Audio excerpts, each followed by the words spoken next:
Assalamualaikum warahmatullahi wabarakatuh. Selamat pagi Pak.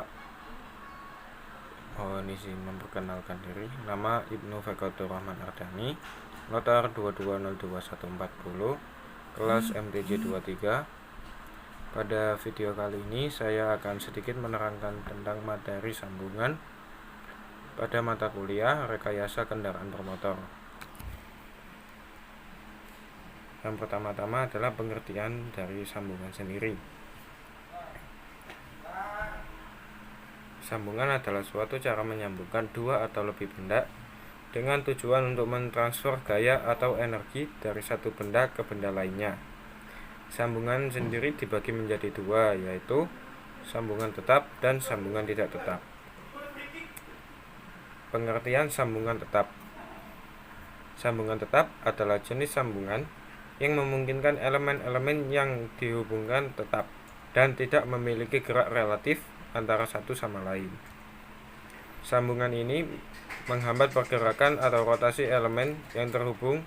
Contoh, sambungan tetap adalah las yang kuat, di mana elemen-elemen terlas bersama dan tidak bisa bergerak ke arah satu sama lain. Sambungan tetap sering digunakan untuk menghasilkan struktur yang stabil dan kokoh.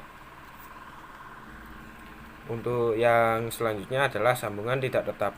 Sambungan tidak tetap juga dikenal sebagai sambungan engsel atau sambungan sederhana, memungkinkan elemen yang terhubung untuk bergerak bebas di sekitar satu atau lebih sumbu.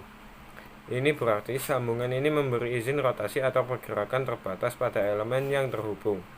Contoh sambungan tidak tetap adalah penggunaan baut dan mur pada struktur baja yang memungkinkan rotasi pada titik penyambungan. Sambungan tidak tetap biasanya digunakan ketika pergerakan atau rotasi dibutuhkan dalam suatu struktur. Pada penjelasan sambungan tetap tadi, contoh sambungan tetap adalah pengelasan.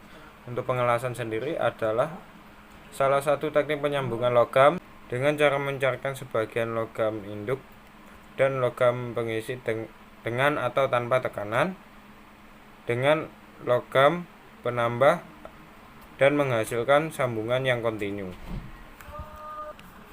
Yang selanjutnya adalah macam-macam jenis pengelasan. Yang pertama ada las busur. Las busur adalah proses penggabungan atau penyambungan antar dua atau lebih bahan logam dengan cara melelehkan bahan tersebut menggunakan panas yang dihasilkan oleh busur listrik. Proses ini melibatkan penggunaan elektroda yang meleleh dan menempelkan logam yang ingin digabungkan. Las busur banyak digunakan dalam berbagai industri untuk menyatukan logam dan material lainnya. Yang selanjutnya ada las gas. Las gas adalah proses pengelasan yang menggunakan gas sebagai media pelindung untuk melindungi logam dari kontaminasi dan oksidasi selama proses pengelasan. Dalam las gas yang bersirkulasi di sekeliling titik pengelasan membentuk pelindung yang mencegah reaksi dengan udara. Proses ini biasanya digunakan untuk pengelasan logam-logam ringan seperti aluminium, baja tahan karat, dan tembaga. Jenis las gas yang paling umum adalah tungsten inert gas atau TIG dan metal inert gas atau MIG yang masing-masing menggunakan elektroda tahan panas dan penggunaan pelindung gas.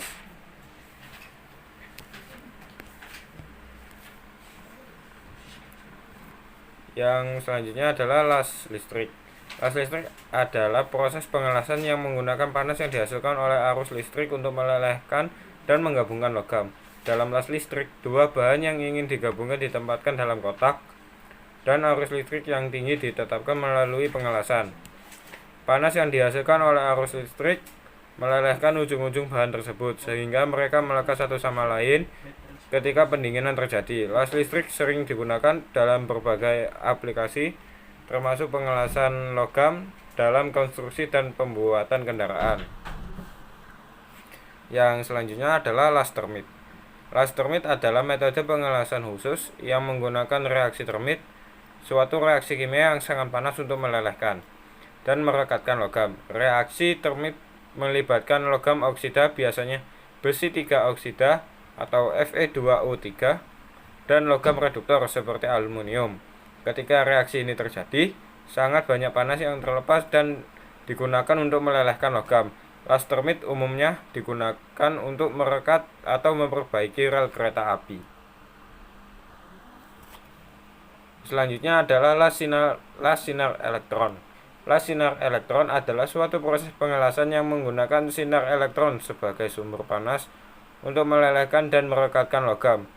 Proses ini melibatkan aliran elektron berenergi tinggi yang diarahkan ke titik pengelasan, dan energi kinetik elektron ini diubah menjadi panas ketika mereka dipanggil dengan bahan logam.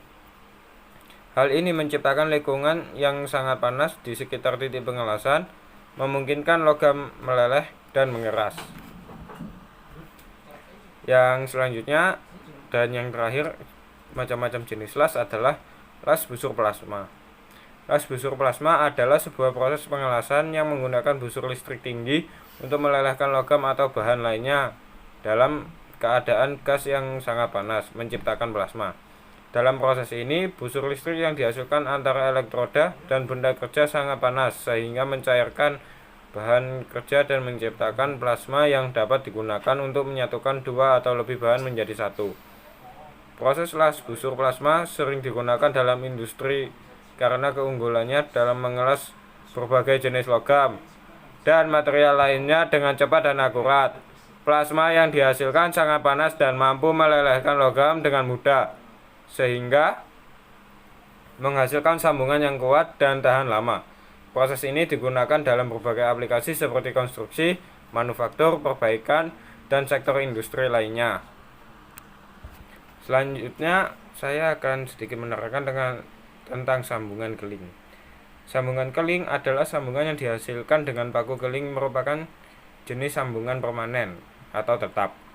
Dengan begitu, sambungan paku keling tidak dapat dilepas kembali atau dibongkar pasang. Adapun salah satu cara yang bisa dilakukan untuk melepaskannya adalah dengan cara merusaknya seperti pada mur atau baut.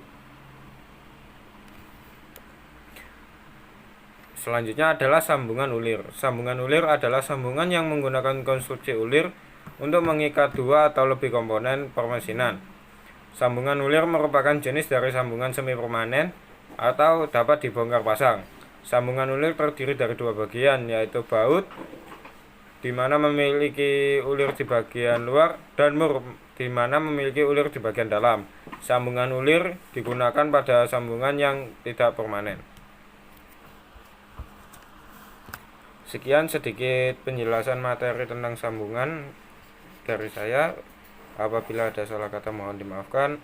Terima kasih. Wassalamualaikum warahmatullahi wabarakatuh.